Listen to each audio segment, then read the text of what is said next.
अस्सलाम वालेकुम वरहमतुल्लाहि वबरकातुहू। आज हम बात करेंगे रमज़ान के रोज़े और शव्वाल के रोज़ों की।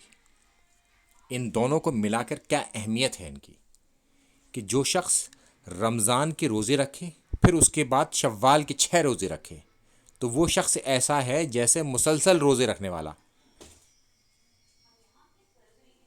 तो जब ईद होती है, ईद के बाद जो अगला महीना आएगा उस पूरे महीने में ये 6 रोज़े हम कभी भी रख सकते हैं, एक बात।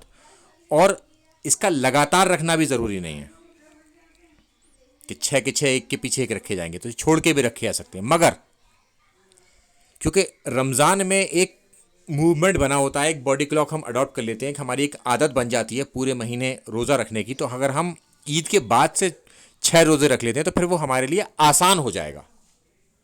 तो लिहाजा इस एतबार से तो वो आसान है। मगर अगर किसी की कोई परेशानी हो तो वो पूरे महीने में 6 रोज़े कभी भी रख सकता है। साथ ही लगातार रखने की भी ज़रूरत नहीं, जब मौका मिले रख ले 6 रोज़े। अस्सलाम वालेकुम वरहमतुल्लाहि वबरकातुहू।